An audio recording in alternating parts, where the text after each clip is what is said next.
It is so great being here with all of you today. Thank you. I love you all too. I am so glad to see you gathered here. I want to thank your president, Roger Rocha. Thank you, Roger. Your executive director, Brent Wilkes. And let's give another round of applause to Lisette for sharing her story.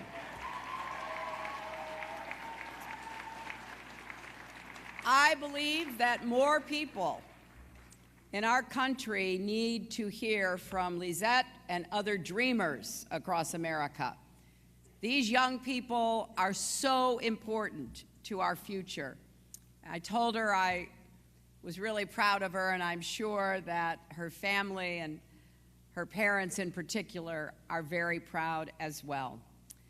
And I want to thank all of you for helping to make LULAC the united and energized organization. For 87 years, you have been on the front lines.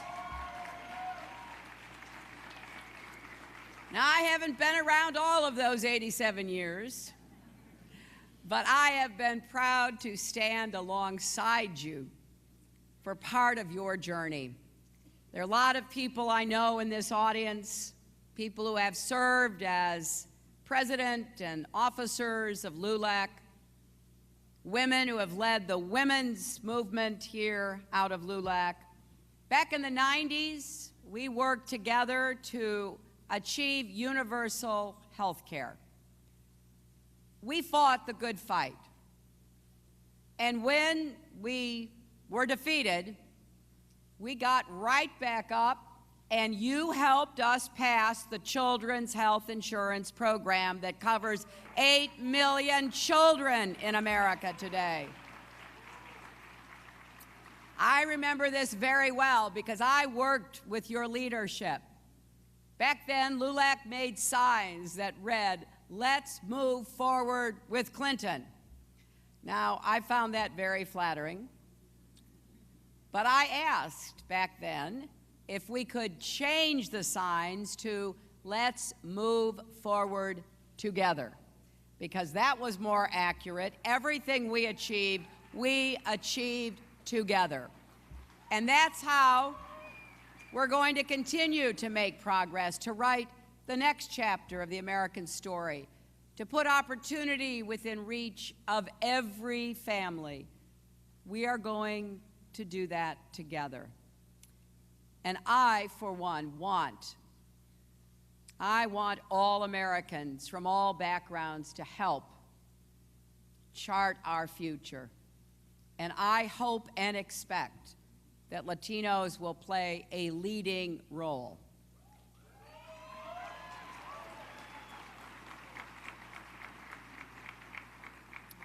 Now, you know this, but it bears repeating. You represent one of the fastest growing communities in the country. By 2050, communities of color will represent the majority of our population. So, of course, Latinos have to help us shape the future of America because you are the future of America.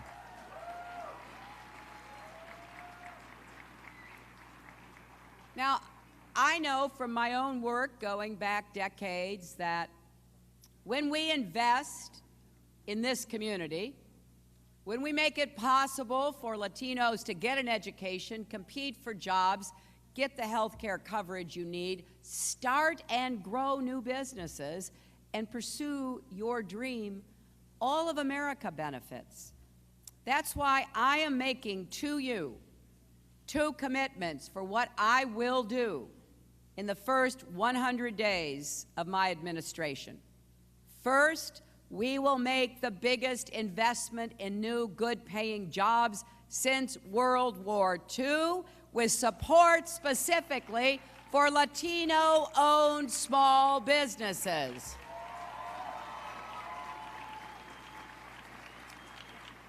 And I will also introduce legislation for comprehensive immigration reform that includes a path to citizenship.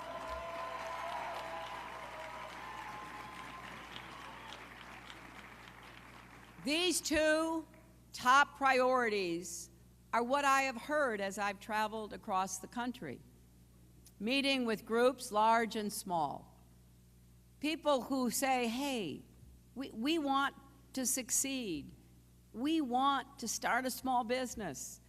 We want to create more opportunity. And we need once and for all to end the vicious debate about comprehensive immigration reform. So first, with respect to jobs, we need to create an economy that works for everyone, not just those at the top. And we have to do this together as well. You know that better than anyone. Latinos are 17% of our country's population, but you hold only 2% of its wealth. There's a disconnect here. We've got to connect more Latinos with good jobs that pay good wages, with more opportunities to go to college like Lizette, to launch new ventures and build wealth that you can pass on to your kids and your grandkids. Now, there are a lot of ways of doing that, aren't there?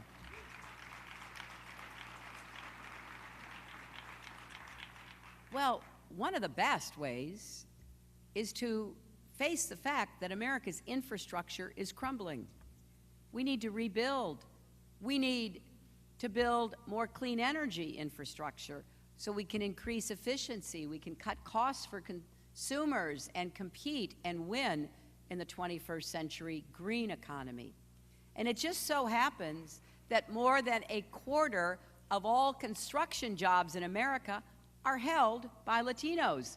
So my plan will create thousands more jobs in these sectors, putting people to work, rebuilding America. That is about the kind of future that we want together.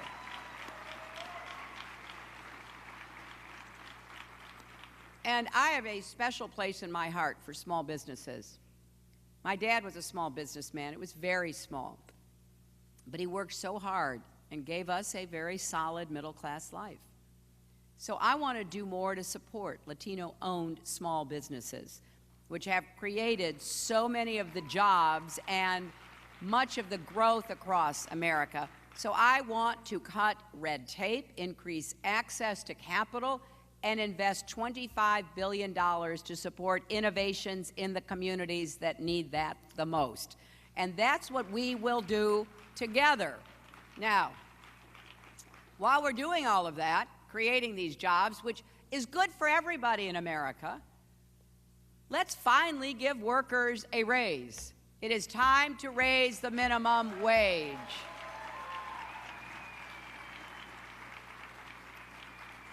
No one who works full-time in America should ever live in poverty. The presumptive Republican nominee doesn't believe we need to raise the minimum wage. In fact, he has said wages are too high in America. Yes, exactly. You know what else we need to do? We need to close the gender pay gap.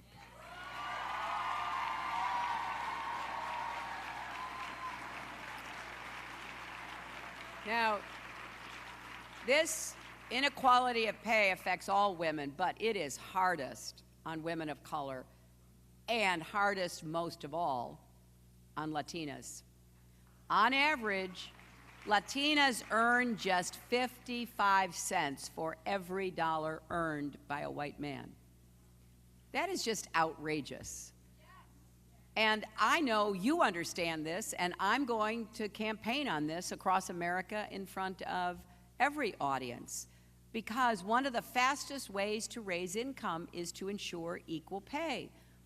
And people who say to me, well, that's a woman's issue, are missing the whole point. If you have a mother, a wife, a sister, or a daughter who is not being paid fairly, it's your issue, it's a family issue, and it's an American economic issue.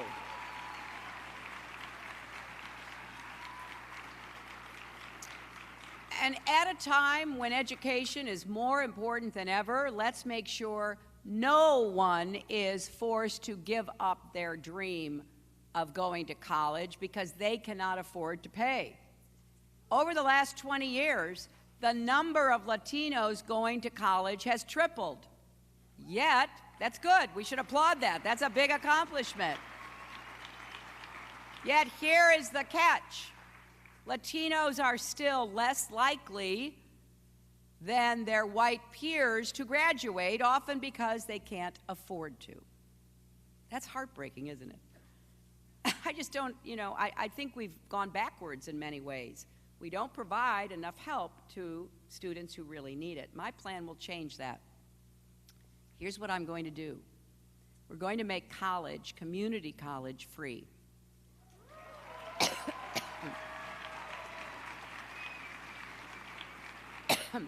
And we're going to make public universities debt-free.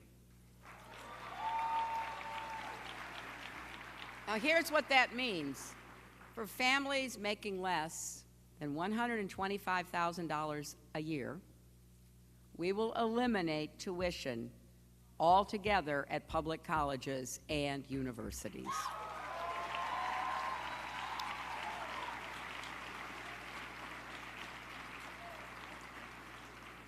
We will also help those of you who already have debt refinance it and pay it back with more help.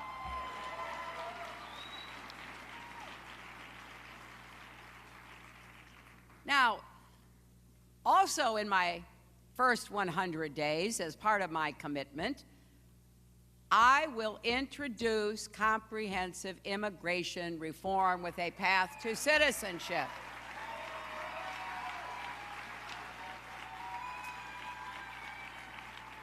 And I want to say, I know how painful it was when the Supreme Court made the decision it made. So many families had hoped that it would be different. And there is a lot of worry and concern across our country. So let me say this. We do, in my opinion, have a consensus that something must be done. Whether we get it done will depend on this election. For a long time, the question of whether to reform our immigration system was hotly contested. Now there's greater agreement, except in some circles. I deeply regret the kind of campaign the presumptive Republican nominee started with and is still running today. So part of what we have to be strong in standing for is a credible path forward for reform that is truly comprehensive, addressing all aspects of the system, including immigrants living here today, those who wish to come in the days ahead, from highly skilled workers to family members, to those seeking refuge from violence, wherever that might occur. To families, this is an issue that matters more than we can measure. So there's nothing that I take more seriously.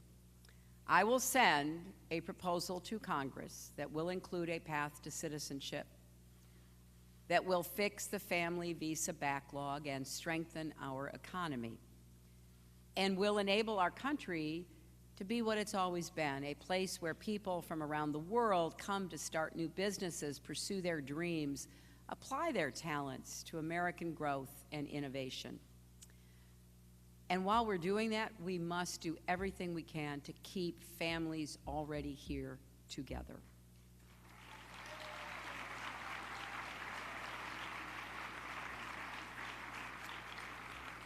So when the Supreme Court put DAPA on hold, that affected 5 million immigrants, and it was devastating for those millions of families. But it's important to note, the court did not actually rule on the substance of the case.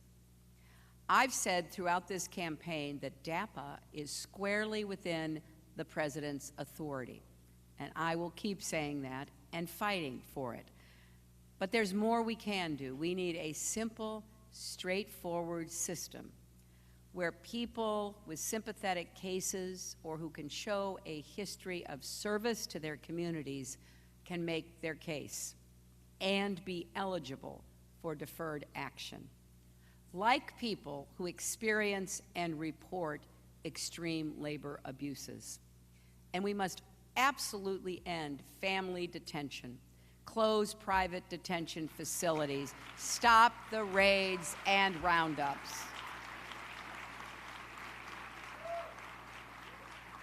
These actions are not consistent with our values. Too many children in our country say goodbye to their parents every morning, not knowing if mom or dad will be there when they get home. I know how important family is, and I want to do everything I can as president to keep families together. And that's one of the many reasons to finally get immigration reform through. There's nothing more important to these families that live in fear and anxiety. Now, jobs and immigration reform are just two of the issues that are at stake in this election. What happens this November really matters, my friends. Now, I think that's true in every election, but this one is different, isn't it? We're not just choosing a president and commander-in-chief this fall. The choice we make will say a lot about who we are and whether we understand and celebrate the diversity of our country, which makes us all the stronger. I remember after the last election, the Republicans commissioned a major report asking what did they do wrong that they had lost the presidency and what would they need to do in order to win next time. Some of you might remember one of the conclusions was that Republicans had to work harder to appeal to Latino voters. Now, next week in Cleveland, they will nominate someone who thinks Latino outreach is tweeting a picture of a taco bowl. What a difference a few years make. Donald Trump is temperamentally unfit to be President of the United States.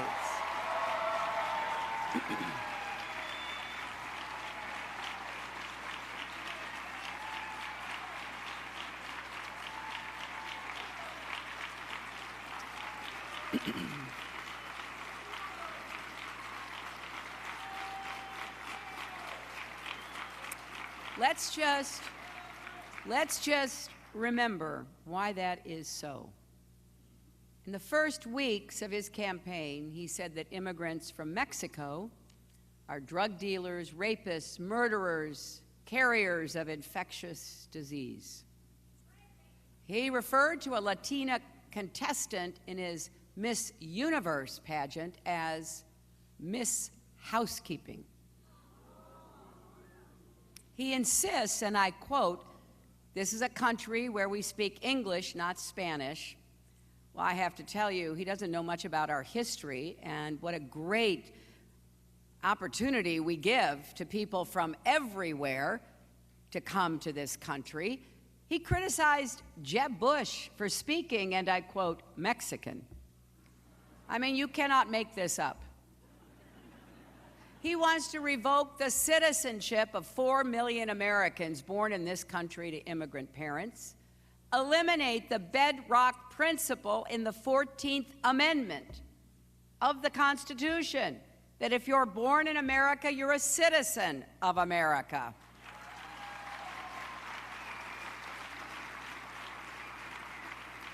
Now, I don't know if you read about his visit recently to Capitol Hill to try to assuage the concerns of some of the Republican House and Senate members, but he was asked a serious question by one of those members. What did he think about Article 1 of the Constitution and the powers that it described? He said, I like Article 1, Article 2, Article 12. Well, there is no Article 12. I kind of had this old-fashioned idea that if you raise your hand to be sworn in as president to defend and protect the Constitution of the United States, you should know what is in the Constitution of the United States.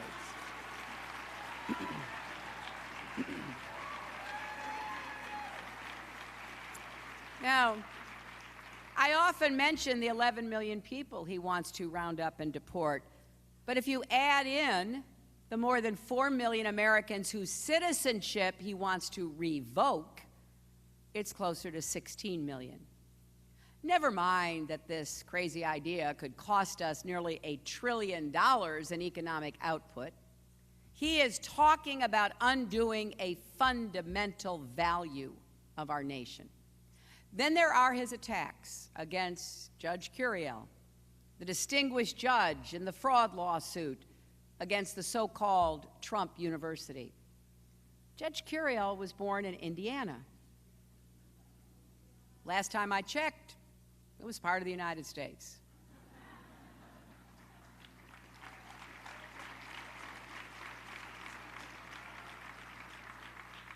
His parents were born in Mexico.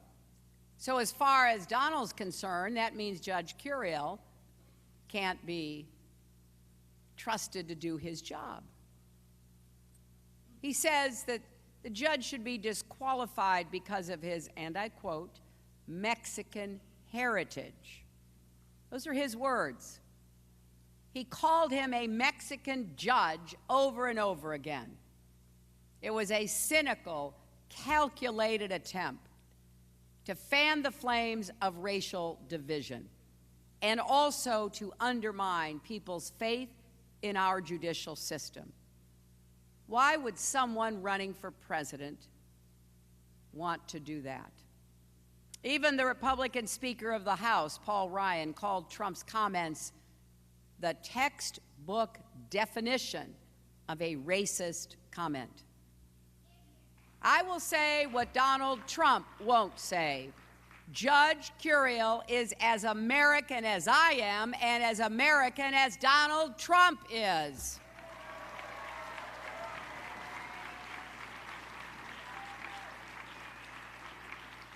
So just listen closely, because when Trump talks about making America great again, that is code for taking us back to a time when racial minorities and women were marginalized, ostracized, treated as less than the full citizens, the full participants, the full human beings that we are.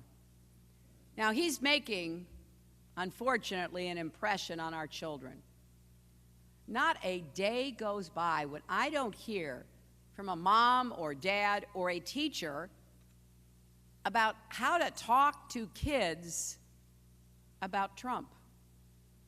In one recent survey, 2/3 of teachers reported that their students, especially those from immigrant families, feel afraid about what this election will mean for their futures. When our kids are scared by our policy debates, that's a sign that something has gone badly off the rails. It matters when at a high school sporting event in Indiana and Wisconsin, Latino teenagers are subjected to chants of "build the wall" and "speak English." Donald Trump is running the most divisive campaign of our lifetime. His message is that you should be afraid of people whose ethnicity is different, whose religious faith is different, or who were born in a different country. That's, my friends, no innuendo or dog whistle anymore. It's all out in the open now. So we've got to come back twice as strong and twice as clear.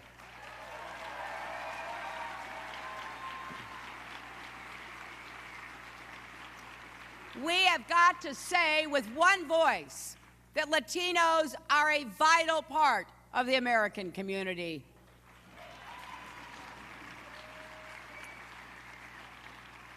And we saw that so tragically again last week.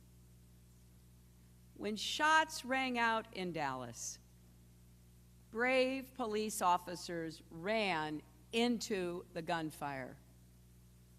One of them was a man named Patrick Zamarripa. He was a Navy veteran He served 3 tours in Iraq. He had a 2-year-old daughter, and he was very proud of his Mexican heritage.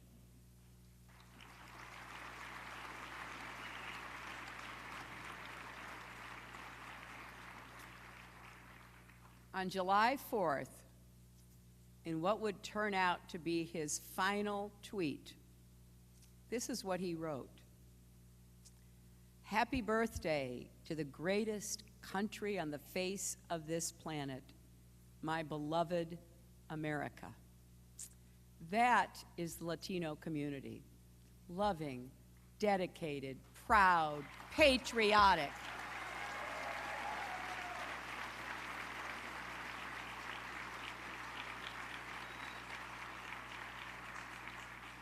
Whether you're Mexican, Puerto Rican, Cuban, Afro-Latino, from Central or South America, whether your family has just arrived or has been here since before the United States even existed,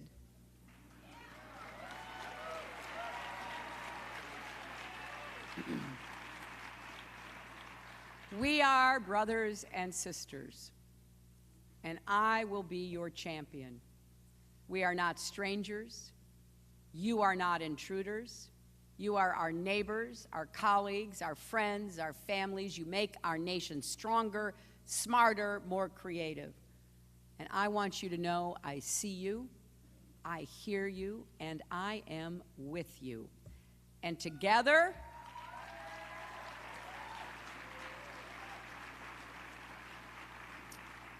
we must send a resounding message to Donald Trump in November and earn a decisive mandate against demagoguery and fear.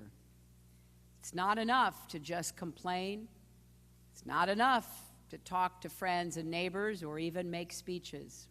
We need to inspire a level of voter turnout that will help us win up and down the ticket, that will lead to more supportive leaders at all levels of government who can put a stop to aggressive anti-immigration measures, that will lead to more senators and representatives helping us craft immigration reform and a Congress that will actually pass it. So I'm going to work my heart out, but I need your help. I need you at my side, because this is your election. That's why the work that LULAC is doing to help register voters is so critical.